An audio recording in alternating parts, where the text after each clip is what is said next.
Salam saudara terkasih dalam nama Tuhan Yesus. Saya percaya dimanapun Anda berada, penyertaan kuasa Roh Kudus selalu menyertai kita semuanya. Dan pada hari ini kita berjumpa kembali dalam program rohani kebenaran yang memerdekakan kita dengan tema pada hari yang sangat spesial dan pasti spesial, yaitu membawa jiwa untuk Tuhan. Tetapi sebelum kita masuk ke dalam firman Tuhan, terlebih kita bersatu di dalam doa. Terima kasih Tuhan Yesus atas penyertaan kasih setiamu yang terus menyertai di dalam setiap kehidupan kami sebagai anak-anak Tuhan. Yang mana pada hari ini dalam program rohani kebenaran yang memerdekakan akan terus Tuhan kuduskan, Tuhan tetap pakai untuk menjadi berkat bagi setiap jemaat-jemaatmu dimanapun mereka berada. Dan kami percaya setiap firman yang hamba sampaikan itu akan menjadi benih bagi setiap roh bagi jemaat-jemaatmu. Dan kami berdoa, biarlah kuasa Roh Kudus ambil alih dalam sabda firman-Mu Tuhan. Kami percaya segala roh apapun yang coba mengganggu berjalannya dalam program rohani ini, kami tolak dalam nama Yesus. Biarlah peranan Roh Kudus menyertai ambil alih dalam program rohani ini, kebenaran memerdekakan dari awal pertengahan akhir. Dalam nama Tuhan Yesus, kami siap untuk mendengarkan sabda firman. Haleluya. Amin. Baik, saudara terkasih dalam nama Tuhan Yesus, hari ini kita akan membahas firman Tuhan, yaitu membawa jiwa untuk Tuhan. Kadang-kala mungkin kita sering mendengar ataupun mengalami sebenarnya seperti apa sih membawa jiwa untuk Tuhan ini. Kadang-kadang kita bisa melihat, bahkan mungkin saya mengalami sendiri, ketika kita disuruh untuk datang beribadah, kamu harus ke gereja supaya kamu diberkati. Tetapi kita harus sadar, sebenarnya kita disuruh beribadah itu tujuannya kita juga tidak jelas seperti apa. Kadang-kala kita disuruh, kita datang ke gereja, padahal orang yang menyuruh pergi ke gereja, dia tidak datang ke gereja. Pertanyaan saya sederhana, apakah ini termasuk untuk membawa jiwa untuk Tuhan? Atau mungkin kita bisa berpikir seperti ini, menyuruh orang banyak sekali, mungkin sahabat atau teman kita untuk datang beribadah, tetapi yang menyuruh itu justru tidak beribadah. Mungkin orang tua menyuruh anak-anak itu datang ke gereja, kamu harus ke gereja supaya kamu diberkati. Tetapi ingat, justru orang tua kita sendiri tidak beribadah. Pertanyaan saya sederhana, apakah itu yang dimaksud membawa jiwa untuk Tuhan? Hari ini kita coba belajar seperti apa sih yang dimaksud untuk membawa jiwa untuk Tuhan. Kita akan belajar dari peristiwa tentang Yesus ketika dia menghampiri murid-muridnya, yang pada awalnya murid-murid itu sebagai penjala ikan. Tapi ketika Yesus menghampiri mereka, Yesus berfirman pada mereka, engkau bukan lagi penjala ikan, tetapi menjadi penjala manusia. Coba kita lihat dulu ayat firman-Nya yang tentang Yesus menghampiri murid-muridnya, yang awalnya mereka penjala ikan, sehingga mereka diubahkan menjadi penjala manusia. Kita baca ayatnya dulu di dalam Matius 4 ayat 17 sampai 22. Matius 4 ayat 17 sampai 22. Firman Tuhan mengatakan, sejak waktu itulah Yesus memberitakan, bertobatlah. Saudara garis bawahi kata bertobatlah, sebab kerajaan surga sudah dekat. Ayat 18, dan ketika Yesus sedang berjalan menyusur Danau Galilea, ia melihat dua orang bersaudara, yaitu Simon yang disebut Petrus dan Andreas saudaranya. Mereka sedang menebarkan jala di danau, sebab mereka penjala ikan. Yesus berkata kepada mereka, apa yang dikatakan Yesus? Mari ikutlah aku, dan kamu akan kujadikan penjala manusia. Ingat saudara, ini sini ada perubahan. Yang awalnya mereka penjala ikan, diubah. Kata perubahan ini artinya firman yang disampaikan Yesus yang menempatkan dalam kehidupan mereka, yang awalnya mereka bukan lagi nanti penjala ikan, tapi menjadi penjala manusia. Jadi di sini kita melihat ayat ini bukan sesederhana itu, tapi artinya ada suatu peranan kuasa yang Yesus sampaikan kepada murid-muridnya. Ketika dia datang, apa yang mereka inginkan, apa yang mereka butuhkan, justru semuanya ada di dalam Yesus. Jadi ingat saudara, ini mengingatkan kita bahwa tentang membawa jiwa untuk Tuhan, ini memiliki satu makna, bukan berbicara menunjuk kepada orang lain, tapi justru menunjuk kepada diri kita sendiri. Ayat selanjutnya, lalu mereka pun segera meninggalkan jalannya dan mengikuti dia. Dan setelah Yesus pergi dari sana, dilihatnyalah pula dua orang bersaudara, yaitu Yakobus dan Zebedeus, dan Yohanes saudaranya. Bersama ayah mereka, Zebedeus, sedang membereskan jala di dalam perahu. Yesus memanggil mereka, dan mereka segera meninggalkan perahu serta ayahnya, lalu mengikuti dia. Ingat, garis bawahi, lalu mengikuti dia. Saudaraku yang terkasih, sering kita mendengar, bahkan mengalami tentang membawa jiwa ini. Kita sering tidak menyadari bahwa jiwa yang dimaksud di sini bukanlah berbicara atau menunjuk kepada orang lain, tetapi justru ini menunjuk kepada diri kita sendiri. Kenapa dikatakan bahwa ini menunjuk kepada diri kita sendiri? Saudara harus tahu bahwa manusia tidak bisa merubah manusia. Perubahan itu hanya ada pada Yesus Tuhan kita. Makanya saya perlu sampaikan bagi kita semua, mungkin kita pernah mengalami secara pribadi dalam hidup kita. Ketika kita menyuruh saudara, famili, teman kita untuk datang ke gereja, dan ketika mereka datang beribadah, ketika mungkin seminggu, sebulan, 2 bulan, mereka tidak lagi datang ke gereja. Saya perlu sampaikan bagi kita, perubahan itu bukan dari manusia. Makanya saya tadi katakan, kalau kita ingin sungguh-sungguh hidup dalam kuasa kebenaran ini, justru itu bukan dimulai dari orang lain, tapi dari kita sendiri. Karena hidup di dalam Yesus bukan berbicara gotong royong, bukan berbicara kelompok, tapi ini berbicara pribadi lepas pribadi. Ketika Yesus menghampiri murid-muridnya, yang awalnya mereka adalah penjala ikan, diubah oleh menjadi penjala manusia, ini justru menjadi sesuatu gambaran bagi kita semua sebagai orang percaya, bahwa ketika kita untuk memenangkan atau membawa jiwa di hadapan Tuhan, bukan jiwa orang lain yang kita tunjuk, tapi jiwa kita dulu. Ingat saudara, kalau engkau sudah memenangkan jiwamu, saya percaya apa yang menjadi satu kerinduanmu, mungkin kau mau ubah suamimu tidak pernah gereja menjadi gereja, istrimu tidak pernah gereja mau jadi gereja, anak-anakmu tidak pernah ke gereja menjadi ke gereja, mungkin orang tuamu yang tidak pernah menjadi ke gereja. Saya perlu sampaikan bagi kita semua, ingat, perubahan itu bukan pekerjaan manusia, tapi pekerjaan karya Allah yang Dia telah nyatakan dalam setiap kehidupan kita. Makanya saudaraku yang terkasih, kalau kita mau apa yang kita inginkan, satu perubahan, mungkin bagi istri, suami kita untuk dia datang ke gereja, untuk hidup dalam pertobatan, harus dimulai dari diri kita sendiri. Ingat, jangan menilai, jangan menunjuk siapapun, tapi tunjuk dan lihatlah dirimu. Apakah sudah layak atau tidak? Karena ingat, bersama Yesus saudara ya, kita harus membawa jiwa untuk Dia. Jadi jiwa yang dimaksud bukan berbicara tentang di luar diri kita, tapi diri kita sendiri.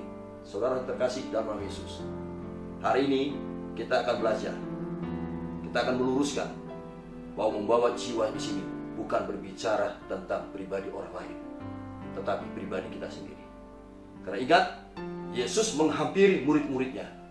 Ini tidak ada intervensi manusia kepada manusia, tapi ini untuk menunjukkan kasih dan kuasa yang Dia berikan bagi kita. Ketika engkau mendengar setiap firman dalam hidupmu, justru perubahan itu akan terjadi di dalam diri kita sendiri.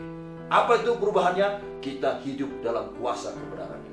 Makanya hari ini kita akan melihat bagaimana, apa sih yang dimaksud tentang membawa jiwa untuk Tuhan. Ada hal yang perlu saya sampaikan bagi saudara. Kenapa sih kita sebagai orang percaya kita harus membawa jiwa untuk Tuhan? Ini yang paling penting bagi kita. Kalau dikatakan kita membawa jiwa untuk Tuhan, yang kedua adalah kenapa kita harus membawa jiwa untuk Tuhan. Ada 3 hal yang perlu saya sampaikan. Kenapa kita sebagai orang percaya dikatakan kita harus membawa jiwa untuk Tuhan. Yang pertama adalah karena kita orang berhutang. Apa sih dimaksud tentang orang yang berhutang di sini? Coba kita melihat dalam 8 ayat 12 sampai 15. Kita baca sama-sama. Jadi saudara-saudara, kita adalah orang berhutang, tetapi bukan kepada daging, supaya hidup menurut daging. Saudara garis bawahi yang dikatakan bukan kepada daging. Apa sih maksud tentang yang berhutang ini bukan kepada daging? Ayat 13, sebab jika kamu hidup menurut daging, kamu akan mati. Ya, itu garis bawahi lagi. Jika kamu hidup menurut daging, kamu akan mati. Tetapi jika kita oleh roh, kamu mematikan perbuatan-perbuatan tubuhmu, kamu akan hidup. Semua orang yang dipimpin roh Allah adalah anak Allah. Semua orang yang dipimpin roh Allah adalah anak Allah. Ayat 15. Sebab kamu tidak menerima roh perbudakan yang membuat kamu menjadi takut lagi, tetapi kamu telah menerima roh yang menjadikan kamu anak Allah. Oleh roh itu kita berseru, ya Aba, ya Bapa. Perhatikan saudara. Berarti yang pertama, kenapa kita harus membawa jiwa untuk Tuhan? Yang pertama adalah karena kita adalah orang yang berhutang. Apa sih yang dimaksud tentang hutang di sini? Berhutang di sini? Ini bukan berbicara tentang perbuatan dosa kesalahan kita, tidak. Di sini berbicara tentang ungkapan kasih yang Yesus nyatakan bagi kita melalui darahnya yang kudus. Setiap kita yang percaya kepada Dia, kita hidup dan tidak binasa. Artinya kita diselamatkan. Dari ketika kita percaya Yesus, darah Yesus inilah yang melunasi segala hutang dosa kita. Tapi kata dosa di sini bukan melihat perbuatan dosa manusia kita, bukan. Yesus mati bukan karena perbuatan dosa manusia, tidak. Dia mati karena dia mau menyatakan ungkapan kasihnya bagi seluruh manusia yang percaya. Dia tidak binasa, melainkan dia beroleh keselamatan. Jadi artinya ketika kita mau membawa jiwa untuk Tuhan, ada suatu perkataan yang kita harus benar-benar renungkan. Karena kita itu orang yang berhutang. Kata berhutang ini saudara, kalau saudara mau hidup dalam kuasa kebenarannya, ingatlah selalu kasih Kristus selalu ada di dalam hidup saudara. Karena kasih Kristuslah inilah akan menghantar hidup kita masuk ke dalam yang disebut pertobatan. Makanya saya pernah mengatakan pada khotbah saya ya yang sebelumnya, bahwa ketika kita mau bertobat, janganlah bertobat karena kau mengingat dosamu.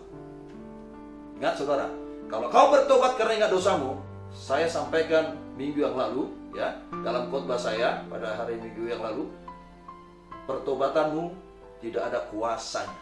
Bisa jadi kau bertobat 1-2 bulan atau seminggu, kau jatuh dosa lagi. Tetapi perhatikan, ketika kau menyadari kasih Kristuslah oleh darah yang kudus yang memateraikan kita sebagai warga kerajaan surga, yang menghapus kita segala hutang dosa, ingat saudara, pertobatanmu itu memiliki kuasa.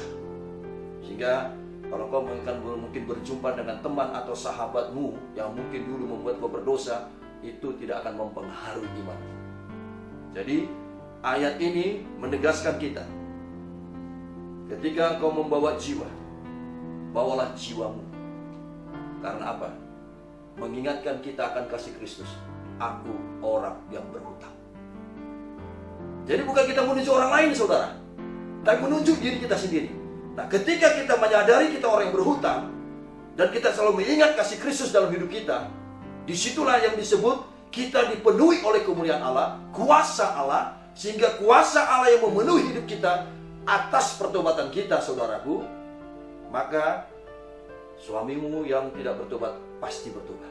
Istrimu yang tidak mau ke gereja pasti mau ke gereja. Anak-anakmu yang tidak mau ke gereja pasti ke gereja.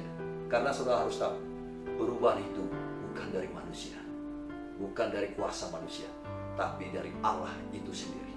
Makanya hari ini sadarlah saudara, kalau kau mau menangkan istrimu, mau menangkan suamimu, mau menangkan anak-anakmu, mau menangkan saudara-saudaramu, temanmu, siapapun mereka, kau menangkan dulu dirimu di hadapan Tuhan. Inilah yang dimaksud membawa jiwa untuk Tuhan. Makanya Alkitab berkata, satu orang bertobat, seisi rumah diselamatkan. Maka ketika engkau mengalami mujizat-mujizat Tuhan, jangan bangga karena ketika kau mengalami mujizat Tuhan seolah-olah kau itu sudah bebas dari segala persoalan. Saya perlu sampaikan bagi saudara, mujizat itu hanya sebagai tanda sebagai orang percaya. Tetapi perhatikan, ketika kau sudah mengalami mujizat, kau jangan bangga dulu. Kita sadar, kita ini orang yang berhutang. Tidak akan pernah berhenti proses untuk kita selalu menyenangkan hati Tuhan. Ketika kau sudah mengalami suatu perubahan dalam hidupmu, mujizat, mungkin kau sakit sembuh, pemulihan dalam ekonomi, dalam keluargamu, mungkin hal-hal yang lain yang lebih luar biasa lagi, yang mungkin kau tidak menyadari, mungkin kau tidak menyangka, kau mungkin bisa menjadi orang yang sukses. Saya perlu sampaikan bagi saudara, mujizat itu hanya tanda sebagai orang percaya. Tetapi ketika kita sudah menerima suatu tanda sebagai orang percaya, tingkatkan level tentang kerohanianmu. Itu yang disebut dengan pertobatan. Makanya ketika ayat tadi kita baca tentang pelayanan Yesus yang menghampiri murid-muridnya, kenapa dikatakan bertobatlah sebab kerajaan Allah sudah dekat? Karena saudara harus tahu, pertobatan inilah yang membuat kita selalu ingat akan kasih Kristus di dalam hidup kita. Dan inilah yang menyadari kita harus membawa jiwa, tapi bukan jiwa orang lain, tapi jiwa kita dulu. Makanya hari ini saya mengajak kita semua, jangan suka menilai orang, jangan suka menghakimi siapapun, jangan suka mengejas orang lain. Tapi ingat, kau menilai dirimu sendiri. Apakah aku sudah layak tidak di hadapan Tuhan? Ketika kau menyadari ini semua saudara, inilah dasar kenapa kita harus membawa jiwa untuk Tuhan. Karena jiwa yang dimaksud di sini bukanlah orang lain, tapi diri kita sendiri. Karena hidup di dalam Yesus tidak ada kelompok-kelompok, tidak ada gotong royong, tapi semuanya adalah pribadi lepas pribadi. Ingat, ketika Yesus menghampiri murid-muridnya secara pribadi lepas pribadi, dia hampiri yang engkau dulu penjalekan menjadi penjala manusia. Ada satu perubahan ketika kau datang pada Yesus di dalam hidupmu. Makanya hari ini, hal yang pertama, kenapa kita harus untuk membawa jiwa di hadapan Tuhan? Yang pertama, karena kita adalah orang yang berhutang. Yang kedua, apalagi dasar Alkitabiahnya, kenapa kita harus membawa jiwa untuk Tuhan, saudaraku? Yang kedua, perhatikan saudaraku, bahwa kita harus menjadi garam terang dunia. Apa yang dimaksud menjadi garam terang dunia di sini? Coba kita melihat dalam Matius 5 ayat 13 sampai 16. Matius 5 ya, ayat 13 sampai 16. Saya akan bacakan. Perikopnya tentang garam dunia dan terang dunia. Kamu adalah garam dunia. Jika garam itu menjadi tawar, dengan apakah ia diasinkan? Tidak ada lagi gunanya selain dibuang dan diinjak orang. Kamu adalah terang dunia. Kota yang terletak di atas gunung tidak mungkin tersembunyi. Lagi pula orang tidak menyalakan pelita lalu meletakkannya di bawah gantang, melainkan di atas kaki dia, sehingga menerangi semua orang di dalam rumah itu. Demikianlah hendaknya terangmu bercahaya di depan orang, supaya mereka melihat perbuatanmu yang baik dan memuliakan Bapamu yang di surga. Saudara terkasih, hal yang kedua, kenapa kita dikatakan untuk membawa jiwa di hadapan Tuhan? Yang kedua, karena Allah telah memprogramkan kita untuk dijadikan menjadi garam terang dunia. Artinya apa, saudara? Artinya bahwa setiap kita yang percaya Yesus, jadikanlah pribadimu menjadi sesuatu hal yang memberkati setiap dan dimanapun engkau berada. Jangan menjadi batu sandungan kehadiran kita sebagai orang percaya, justru menjadi berkat, saudara. Makanya saya perlu sampaikan bagi saudaraku bahwa di sini jelas dikatakan oleh Alkitab, kenapa kita dijadikan garam terang dunia? Karena memang program Allah bagi kita semua, bagi orang percaya, untuk menjadi saksinya Tuhan. Kalau kita menjadi saksinya Tuhan, berarti ada satu perbuatan yang besar yang Dia telah nyatakan untuk kita. Apa itu, saudaraku? Kita harus membawa jiwa kita untuk Dia. Makanya hari ini saya perlu sampaikan bagi saudara, Kalau kita menjadi saksinya Tuhan, berarti karakter Kristus itu harus melingkupi memenuhi kehidupan kita. Walaupun dalam kondisi pribadi kita, mungkin kita punya persoalan, mungkin kita punya masalah. Makanya saya perlu sampaikan bagi saudara, masalah apapun yang kau hadapi, dalam firman Tuhan juga sudah saya ingatkan minggu lalu, itu hanya sifat yang sementara. Jangan kau tergoyahkan dengan masalahmu, saudara. Makanya saya perlu sampaikan bagi kita hari ini, saya hanya meluruskan aja bahwa selama ini konsep tentang membawa jiwa untuk Tuhan, kita sering menunjuk orang lain, kita sering menyuruh orang datang ke gereja, padahal kita tidak pernah ke gereja. Yang perlu saya sampaikan hari ini, mari saudara, kita tempatkan kebenaran ini menjadi kebenaran yang memerdekakan dalam hidup saudara, termasuk saya. Bahwa kita ini adalah garam terangnya dunia. Artinya bahwa kehadiran kita di tengah-tengah dunia ini, di tengah-tengah lingkungan kita, dan dimanapun Anda berada, kita harus menjadi berkat bagi banyak orang. Ingat, kehadiran kita bukan membuat menjadi tawar suasana, bukan menjadi keruh masalah, tapi justru untuk memberkati, justru memberikan satu pengaruh yang besar. Saya percaya firman ini firman yang hidup. Firman ini adalah merupakan suatu tuntunan bagi kita. Saya perlu sampaikan bagi kita semua, saudaraku yang terkasih yang mendengar program rohani ini, saya perlu sampaikan bagi kita, jadilah saksi Tuhan. Orang yang menjadi saksi Tuhan adalah orang tidak melihat setiap persoalan apa yang terjadi di dalam diri dia, tapi dia belajar apa yang dikatakan oleh Yesus ketika dia menghampiri murid-muridnya. Dia murid-muridnya berusaha sedapat mungkin secara manusianya untuk dia menjala ikan, tapi mereka tidak mendapatkan apa-apa. Tapi ketika Yesus menghampiri mereka, pribadi lepas pribadi, ingat, mereka membuka hati. Yang Yesus inginkan bagi kita, bukalah hatimu, jadilah saksi. Apa yang kau telah mengerti, apa yang kau telah dengar, beritakan itu, sehingga orang yang tidak percaya itu menjadi percaya. Ingat saudaraku terkasih, inilah dasar kenapa kita membawa jiwa untuk Tuhan. Karena kita adalah garam terang dunia yang telah dipersiapkan oleh Tuhan Yesus untuk menjadi saksinya Dia. Mari saudaraku, jangan engkau lagi tunda-tunda untuk kau hidup dalam kuasa kebenarannya. Tetaplah ada dalam koridor firman Tuhan. Ingat, pertobatan itu sangat penting agar kita benar-benar bisa memahami, bisa mengerti apa maunya Tuhan bagi kita sebagai hidup orang percaya. Dosa itu bukan hanya berbicara tentang mencuri, membunuh, berzina, dan segala macam. Orang yang berdosa adalah orang ketika perbuatannya keluar dari firman Tuhan. Hari ini, kalau kita mau menjadi saksi Tuhan, kembalilah kepada koridor firman. Dan inilah disebut kita membawa jiwa untuk Tuhan.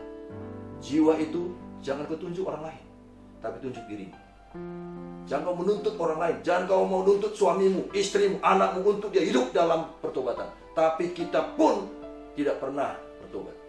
Ingat saudara, mulailah dari diri kita. Saya percaya, apa yang menjadi kerinduan, Tuhan akan menyatakan kuasanya di dalam setiap permohonan doa saudara.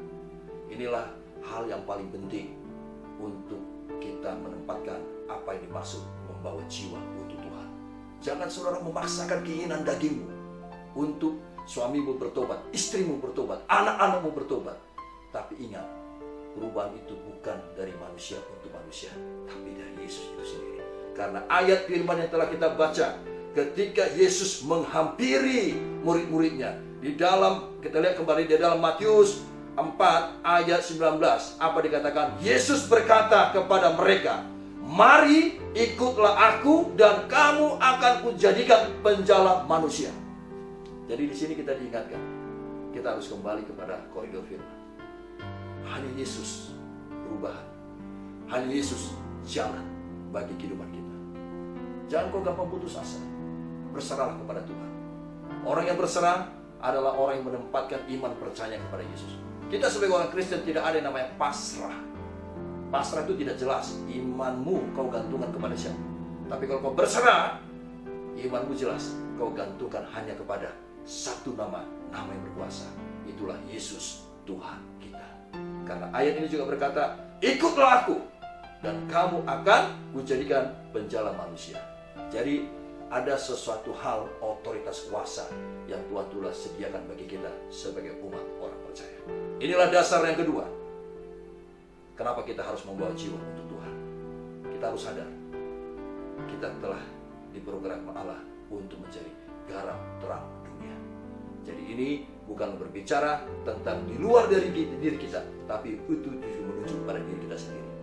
Jangan saudara salah kaprah. Kalau kau mau menangkan jiwa, jangan sebanyak-banyaknya kau hampiri orang, sedangkan kau sendiri aja belum bertobat. Gak ada kuasa hidup. Perubahan itu hanya dari Yesus, bukan dari manusia.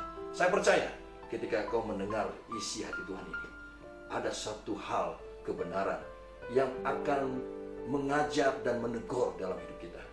Jangan paksakan kehendak dagingmu untuk kau mengubah siapapun, tapi introspeksilah diri. Apakah aku sudah layak di hadapan Tuhan? Makanya hari ini saya perlu sampaikan kepada kita semua. Mari saudara terkasih, kita bawa jiwa kita untuk memuliakan Tuhan, karena Dia telah menyiapkan kita untuk menjadi garam terang dunia. Dan kita telah disiapkan, telah diperintahkan untuk kita menjadi saksinya Dia. Kalau orang yang menjadi saksi Tuhan, saya percaya, saudaraku, setiap apapun firman yang Dia nyatakan, itu yang kita harus implementasikan di dalam realita hidup kita. Jangan kau menganggap apa yang kau dapat, yang kau miliki, itu suatu kebahagiaan yang luar biasa. Ingat, saya selalu ingatkan, apa yang kau dapat dari dunia ini tidak akan kau bawa nanti ke surga, saudara. Karena apa yang berasal dari dunia ini hanya berhenti sampai di dunia. Tetapi ketika apa yang kau dapat dari dunia, tapi kau kembalikan untuk kemuliaan nama Tuhan, disitulah kau sudah masuk bahwa engkau telah membawa jiwamu untuk Tuhan.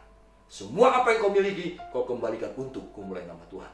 Inilah yang menjadi suatu penggenapan bahwa kita telah membawa jiwa kita untuk Tuhan. Yang ketiga, yang terakhir, kenapa kita harus membawa jiwa untuk Tuhan? Yang ketiga adalah karena adanya hukum tabur tuai. Apa yang dimaksud tentang hukum tabur tuai ini, saudara? Coba kita baca dalam Galatia 6 ayat 7 sampai dengan 10. Galatia 6 ayat 7 sampai dengan 10. Kita baca sama-sama. Saudara bisa lihat dari layar ini. Saya percaya supaya saudara akan punya pemahaman yang benar berbicara apa tentang membawa jiwa untuk Tuhan. Saya akan bacakan. Jangan sesat. Allah tidak membiarkan dirinya dipermainkan. Karena apa yang ditabur orang, itu juga yang akan dituainya. Sebab barang siapa menabur dalam dagingnya, ia akan menuai kebinasaannya dari dagingnya. Tetapi barang siapa menabur dalam roh yang besar, itu menunjuk tentang pribadi Allah, pribadi Yesus, ia akan menuai hidup yang kekal dari roh itu. Artinya apa di sini, saudara? Kalau engkau menabur sesuatu perbuatan jahat, dosa, maka tuaianmu akan menuai satu kebinasaan. Itulah disebut maut. Makanya ketika kau menabur dengan hal yang penuh dengan sukacita, yang kita selalu melakukan suatu perbuatan yang Allah inginkan, maka kau akan menuai hidup kekal dari roh itu. Ada satu kedamaian yang besar yang kau akan terima dari Tuhan. Makanya hal ini kita jangan main-main, saudara. Hukum tabur tuai ini betul-betul pasti akan terjadi bagi kehidupan kita sebagai orang percaya. Karena sifat hukum itu mengikat. Apa yang kau ikat perbuatan jahatmu, maka penuaianmu akan mengalami maut. Apa yang kau ikat satu penaburanmu tentang kemuliaan dan kasih Allah yang kau beri, kau tabur bagi setiap siapapun, maka penuaianmu pun kemuliaan, sukacita, berkat yang selalu baru dalam hidup. Saya lanjutkan ayatnya. Janganlah kita jemu-jemu berbuat baik. Ingat, jangan jemu-jemu berbuat baik. Perbuatan baik ini maksudnya, saudara, bahwa jangan engkau gampang putus asa. Kalau kau sudah berbuat baik, jangan engkau menghitung perbuatan baikmu. Kapan Tuhan aku dipulihkan? Kapan Tuhan aku sembuh? Kapan Tuhan kehidupanku bisa lebih baik daripada yang lainnya? Jangan engkau bertanya seperti itu, saudara. Karena setiap perbuatan-perbuatan baik kita bukan menunjuk kepada orang lain, bukan menunjuk kepada manusia, tapi kepada Allah itu sendiri. Ingat, ini sering sekali orang salah menempatkan tentang perbuatan baik. Makanya kadang-kadang perbuatan baik kita ya hanya seperti musiman saja. Udah jenuh aku berbuat baik, toh juga dia tidak mau dengar. Sudah jenuh aku berbuat baik, toh dia lebih percaya pada yang lain. Saya perlu sampaikan bagi saudara, perubahan itu bukan dari manusia, tapi dari Yesus itu sendiri. Terus saya lanjutkan. Karena apabila sudah datang waktunya, ini waktunya ya, kita akan menuai jika kita tidak menjadi lemah. Ingat saudara, ini seringkali terjadi bagi orang-orang percaya. Kebanyakan sesuatu apa yang dia perbuat yang baik, dia tidak akan pernah tahu perbuatan baik itu hanya untuk Tuhan, bukan untuk manusia. Jadi ketika kau sudah berbuat baik, jangan kau minta imbalannya dari manusia itu. Percuma aku bantu kau, dari dulu kau sekolah aku biayai, tapi sekarang ketika kau udah sukses, perbuatan apa yang baik kau berikan bagi saya perlu sampaikan bagi saudara. Tuhan yang membalas, Tuhan yang menggantikan semua, bukan manusia. Makanya hukum tabur tuai ini mengikat. Kalau kau melakukan sesuatu yang baik, perbuatan baikmu tidak akan pernah sia-sia. Saya lanjutkan ayatnya. Karena itu, ayat 10, karena itu selama masih ada kesempatan bagi kita, ingat, kata kesempatan bagi kita, marilah kita berbuat baik kepada semua orang, tetapi terutama kepada kawan-kawan kita seiman. Perhatikan ayat 10. Karena itu selama masih ada kesempatan bagi kita, artinya ketika kita masih hidup saudara. Makanya kalau kita sudah mati, perbuatan baik apalagi yang kau beri. Tidak ada pertobatan di alam roh. Di saat hiduplah kesempatan kita memberi yang terbaik, membawa jiwa kita yang terbaik untuk Tuhan. Hukum tabur tuai ini, ingat, mengikat. Kalau kau mau memberi yang terbaik untuk Tuhan, taburlah hal-hal yang baik. Kalau kau mau menabur hal yang baik, jangan kau menuntut kapan aku Tuhan hidupku lebih baik. Aku sudah beri yang terbaik. Aku selama ini sekian puluh tahun aku sudah menabur pada gerejaku. Tapi kenapa hidupku seperti ini aja? Saya perlu sampaikan bagi saudara. Hidup orang percaya bukan apa yang kau lihat, tapi apa yang kau percaya. Kalau kau mau hidup di dalam Yesus, pegang firman Tuhan. Hukum tabur tuai ini bukan hukum tabur tuai yang tidak tergenapi. Kalau kau mungkin berkata seperti ini, Pak Pendeta, aku orang berdosa, tapi aku mau bertobat. Apakah itu bisa mengena kepada anak-anakku, pada keturunanku? Saya perlu sampaikan pada saudaraku terkasih melalui program Rohani Kebenaran Merdeka kita ini. Ingat saudara, sebesar apapun dosa kesalahanmu, pegang firman Tuhan, tidak ada kata dosa yang tidak bisa diampuni. Mungkin selama ini kau menabur hal-hal bejat, mohon maaf saudara, hal-hal yang tidak baik. Tapi ketika kau menyadari kasih Kristus, maka perbuatan tidak baik itu, Tuhan berkata, semuanya sudah selesai. Tapi kalau kau berbuat tidak baik, sampai kau masih hidup, sampai kau mau dijemput, kau tetap berbuat tidak baik, maka ingat saudara, penuaian pun pasti tidak baik. Itu yang disebut maut, daging maut. Hari ini saya mengajak kita semua, ketika Anda mendengarkan firman ini, ketika engkau membawa jiwa untuk Tuhan, ini bukan menunjuk orang lain, tapi menunjuk diri kita sendiri. Bawalah jiwamu untuk Tuhan. Apapun dosa, pelanggaran, kesalahan yang kau pernah lakukan di hadapan Tuhan, jangan kau lihat, kau ukur itu saudara. Jangan kau seolah-olah mengerti isi hati Tuhan. Saya perlu sampaikan bagi saudara, di saat hidup ini saat yang momen paling penting untuk kita hidup dalam pertobatan. Makanya ketika kita tadi baca di dalam Alkitab, yaitu di dalam Matius 4 ayat 17, setiap pergerakan pelayanan Yesus selalu diingatkan, bertobatlah, sebab kerajaan Allah sudah dekat. Karena pertobatan itu sangat penting di mata Yesus. Supaya apa? Supaya kehidupan kita berkuasa. Kalau engkau tidak bertobat, kau masih ada dalam dosa, maka kau tidak akan ada kuasa di dalam kehidupan. Mulutmu ada kuasa, perkatakan hal-hal yang memberkati. Ingat saudara, membawa jiwa untuk Tuhan bukan menunjuk orang lain, tapi diri kita sendiri. Makanya hal yang ketiga ini, karena adanya hukum tabur tuai. Hukum itu sifatnya mengikat. Kalau apa yang kau ikat yang baik, maka kau akan menerima sesuatu hal yang penuh dengan sukacita, berkat-berkat yang selalu. Tapi kalau kau mengikat satu menabur yang tidak baik, maka penuaian pun akan kau terima, itulah mau. Maka ini saat kau hidup, saat yang tepat untuk kita introspeksi diri kita. Caranya inilah bentuk ungkapan kasih kita kepada Yesus. Aku membawa jiwa untuk Tuhan. Karena apa? Karena adanya hukum tabur tuai. Hukum tabur tuai ini pasti akan terjadi, pasti akan berlaku. Mungkin bagi kita, keturunan kita. Tapi ketika kita sungguh-sungguh hidup dalam pertobatan, saya percaya saudara, tidak ada kata dosa tidak bisa diampuni. Inilah dasar kenapa kita harus membawa jiwa untuk Tuhan. Itu harus dimulai dari diri kita. Kita nggak usah melihat persoalan-persoalan yang lain. Lihat aja tentang dirimu, apa yang kau sudah beri yang terbaik untuk Tuhan. Hari ini, saya hanya mau meluruskan. Saya tidak ada kepentingan dengan mungkin hamba-hamba Tuhan atau gereja-gereja yang lain. Saya hanya meluruskan satu kebenaran. Kalau engkau mau membawa jiwa untuk Tuhan, yang pertama yang perlu kita perhatikan, bukan menunjuk orang lain, tapi menunjuk diri kita. Bukan memaksa orang lain harus bertobat, harus berbuat yang terbaik, tapi diri kita pun tidak seperti itu. Ingat, kita anak roh, kita bukan anak daging. Makanya inilah dasar alkitabiah kita, saudara. Kenapa pentingnya kita untuk membawa jiwa untuk Tuhan? Yang pertama, karena kita adalah orang yang berhutang. Saya ulangi, karena kita adalah orang yang berhutang. Ingat, hutang di sini, ini bukan berbicara tentang perbuatan dagingnya. Bukan perbuatan mengelihati karena dosa kesalahan pribadi kita, tidak. Tapi hutang di sini karena satu ungkapan kasih yang Yesus nyatakan melalui kematiannya, sehingga darahnya lah yang membuat segala hutang dosa kita telah dihapus, telah lunas dibayar di atas kayu salib. Makanya ini saya ingatkan, kalau saudara mau hidup, mau membawa jiwa untuk Tuhan, marilah ingatlah akan kasih Tuhan. Itulah melalui pertobatan kita, agar kau hidup dalam kebenarannya, dan kebenaran itu yang memerdekakan kita semua.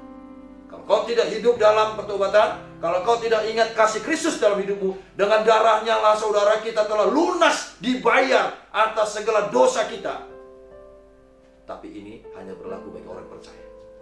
Bagi orang-orang yang tidak percaya, tidak ada darah di luar Yesus yang bisa melunasi hutang dosa. Hanya dari Yesus. Makanya hal yang pertama, kenapa kita penting membawa jiwa untuk Tuhan? Karena kita orang yang berhutang. Yang kedua, kenapa kita penting sekali untuk membawa jiwa kita untuk Tuhan? Yang kedua, karena adanya yaitu garam terang dunia. Tuhan telah menyiapkan kita program, yaitu untuk menjadi garam terang dunia. Artinya kita telah diperintahkan Allah untuk menjadi saksinya Tuhan. Apa yang kau sudah mengerti, apa yang kau sudah pahami, setiap firman, setiap pribadimu dengan Tuhan, beritakan itu saudara. Kehidupan orang percaya memberitakan kabar baik, satu kemenangan. Makanya kita disebut saksinya Tuhan. Jadilah saksinya Tuhan. Makanya sebagai orang percaya, apalagi di masa-masa pandemi ini, mari saudara, jangan kau jemu-jemu untuk memberitakan kabar baik, kabar kemenangan ini. Ya, saya percaya satu jiwa itu berharga di mata Tuhan. Tapi yang berharga dimaksud bukan kau tunjuk orang lain, jiwamu dulu yang kau menangkan, bukan orang lain saudara. Yang tahu kita bertobat atau tidak hanya kita dengan Yesus yang tahu. Kalau saudara tidak perlu menyelidiki dia sudah bertobat atau belum. Alkitab berkata, lihat buahnya. Saya percaya hari ini saya mengajak kita semua, janganlah mengusik, janganlah suka menilai yang di luar dari dirimu. Karena kita mengikut Yesus bukan menilai, bukan menghakimi, bukan mengejudge orang. Tapi kita datang pada Yesus untuk membawa jiwa kita, untuk kita dimenangkan. Karena apa? Tuhan telah memprogramkan kita untuk menjadi saksinya Dia. Ini yang disebut kita membawa jiwa untuk Tuhan. Yang ketiga, kenapa kita pentingnya untuk membawa jiwa untuk Tuhan? Yang ketiga, karena adanya hukum tabur tuai, saudara. Ingat, hukum tabur tuai ini, hukum sifat itu mengikat. Apa yang kau tabur yang baik, saya percaya pengikatan hukum ini kau akan menuai perbuatan yang baik dalam hidup. Perbuatan baik ini bukan berbicara perbuatan kebenaran manusia, saudara, tapi perbuatan akan kasih Kristus yang Dia telah nyatakan bagi kita semua. Makanya kita hidup dalam Yesus, hidup dalam kasih karunia. Karena apa? Kau tidak berbuat apa-apa, tapi ingat, ketika kau percaya pada Yesus, kau telah diselamatkan. Iman mulai menyelamatkan. Iman kita lah menyelamatkan. Yesus, kita diselamatkan karena iman kita hanya pada Yesus. Dialah berkat rohani kita. Dialah Allah Bapa kita yang hidup. Ingat saudara, hukum tabur tuai ini akan berlaku. Mungkin kau berkata, Pak Pendeta, aku udah lama aku melakukan satu perbuatan dosa. Rasanya Tuhan tidak mengampuni aku. Saya perlu sampaikan bagi saudara, jangan masukkan imajinasi kita, jangan masukkan analogi kita untuk kita masuk ke dalam kebenaran firman. Tapi masuklah melalui iman. Buka hatimu. Tuhan selalu mengetok, dalam kitab Ayub berkata, aku selalu mengetok. Artinya apa? Di dalam Yesus tidak ada kata-kata terlambat. Selama kau masih hidup, Tuhan selalu mengampuni dosa. Saudara yang terkasih dalam Yesus, hukum tak bertuai ini. Kalau engkau mungkin dulu berbuat yang tidak baik, tapi ketika kau komitmen kau tidak akan melakukan suatu perbuatan yang tidak baik, saya percaya segala apapun yang terjadi di masamu dulu itu tidak akan terjadi di dalam dirimu. Karena apa, saudara? Hukum tak bertuai ini berlaku ketika kau sungguh-sungguh tidak mengalami suatu perubahan di dalam hidupmu. Jiwa kita bawa kepada Tuhan karena adanya hukum tak bertuai ini. Kalau kau membawa jiwa untuk Tuhan, maka penuaian, sukacita yang besar terus kau terima. Berkat-berkat yang baru. Saya percaya ketika kau melakukan hal ini, saudara, hidupmu di bumi ini pasti seperti di surga. Suasana pandemi ini, walaupun prediksi orang tentang virus corona ini, saudara, ada varian-varian baru. Kau jangan diam. Kau percaya Allah yang kita semua Allah yang hidup, Allah yang perkasa. Kau tinggal angkat tangan. Aku tolak dalam Yesus segala bentuk varian-varian baru dari virus corona ini. Karena apa, saudara? Ketika kau mengatakan itu, karena kau telah membawa jiwamu kepada Tuhan, maka kau akan mengalami suatu hal-hal, perkara-perkara yang dasar yang kau akan terima dari Tuhan. Setiap apapun yang kau alami di dalam hidupmu, ingatlah, saudara, hukum tak bertuai ini masih berjalan. Kalau kau menabur hal-hal yang baik, pasti kau menuai juga hal-hal yang baik, hal-hal sukacita yang besar, sehingga kita, keluarga kita, semuanya tetap terpelihara. Dan iman kita selalu hidup kita di bumi seperti di surga, bahkan seperti Roh Kudus di ruang Maha Kudus. Hari ini saya mengajak kita semua, mari saudara, bawalah jiwamu untuk Tuhan. Alkitab sudah berkata, satu orang bertobat, seisi rumah diselamatkan. Ini bukan menunjuk kepada orang lain. Dimanapun kau berada, dimanapun kau tinggal, ketika kau sungguh-sungguh percaya, jiwamu kau bawa untuk kemuliaan nama Dia, maka kau pasti akan dipelihara, kau akan pasti diberkati. Mari saudara terkasih, inilah dasar Alkitabiahnya. Kenapa kita membawa jiwa untuk Tuhan? Saya percaya melalui program dalam rohani kebenaran memberikan kita, saudara akan pasti diberkati. Banyak suatu hal-hal, pengajaran-pengajaran untuk memberikan suatu penyingkapan, untuk saudara bisa mengerti, bisa memahami. Ingat, apapun yang kita lakukan harus ada dasar ayat firman. Karena firman ini adalah pedoman bagi kita untuk kita masuk ke dalam kebenaran, dan kebenaran itu yang memerdekakan kita semua. Saya percaya ketika nanti saudara terus mengikuti program rohani ini dengan topik-topik yang luar biasa yang memberkati kita, saya percaya kehidupanmu tidak akan pernah dikalahkan oleh kuasa apapun di muka bumi ini. Tetap setia pada Tuhan Yesus dan maulah untuk dibentuk oleh Tuhan. Bawalah jiwamu untuk dipelihara.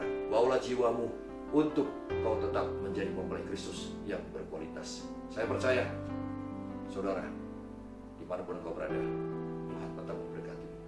Jangan batasi kuasa Tuhan untuk bekerja dalam hidupmu. Mari saudara, kau usah menilai orang lain, nilai dirimu sendiri. Apakah aku sudah layak di hadapan? Maka ada lagu, siapakah aku ini, Tuhan, jadi biji matamu. Ingat, kalau kau menyadari siapa dirimu di mata Tuhan, saya percaya kau sudah membawa jiwamu untuk kemuliaan namanya. Tuhan Yesus, biarlah firman ini yang telah hamba sampaikan ini menjadi satu benih yang bertumbuh dalam setiap roh bagi jemaat-jemaat Tuhan. Terima kasih ya Bapa. Biarlah melalui tema membawa jiwa untuk Tuhan ini sungguh-sungguh akan menjadi sesuatu berkat bagi setiap jemaat-jemaat-Mu yang mereka telah mendengar program rohani ini Tuhan. Kami percaya Tuhan Yesus, biarlah Kau jamah setiap kami anak-anak-Mu. Biarlah di masa akhir zaman ini, di masa suasana pandemi ini, kami tetap dan selalu percaya bukan jiwa orang lain yang kami bawa, bukan jiwa orang lain yang kami paksa untuk mereka datang dalam pertobatan, tapi yang dimaksud tentang membawa jiwa adalah jiwa kami Tuhan. Ajari kami untuk lebih memahami tentang firman ini, Ketika kami membawa jiwa kami kepadamu Tuhan, kami percaya kehidupan kami pasti kehidupan yang berkuasa. Biarlah melalui program rohani kebenaran memerdekakan ini akan menjangkau banyak jiwa-jiwa, agar mereka tetap terpelihara, tidak meninggalkan-Mu Tuhan dalam hidup mereka. Dalam suasana apapun dalam pandemi ini, mereka tetap menempatkan Yesus adalah sebagai berkat rohani dalam hidup mereka. Karena kami percaya, kami sebagai orang percaya, tidak ada persamaan kami dengan orang yang tidak percaya. Ketika kami mati, ketika kau menjemput kami, hanya orang-orang percaya Yesuslah Kau telah menyediakan tempat kami di surga. Hari ini ajari kami Tuhan untuk lebih mengenal pribadi, agar setiap kehidupan kami tetap terpelihara, tetap terjaga. Biarlah melalui membawa jiwa untuk Tuhan ini akan memberikan satu penyikapan yang baru. Bukan kami melihat orang lain, justru jiwa kami yang paling penting menjadi prioritas untuk kami bawa kepada Tuhan, agar pertobatan kami untuk menjadi berkat bagi siapapun, termasuk bagi keluarga kami. Karena firman juga berkata, satu orang bertobat, seisi rumah pasti diselamatkan. Terima kasih Tuhan. Inilah doa kami, mantrakan darah Kudus. Haleluya, sama-sama kita katakan amin. Tuhan Yesus memberkati.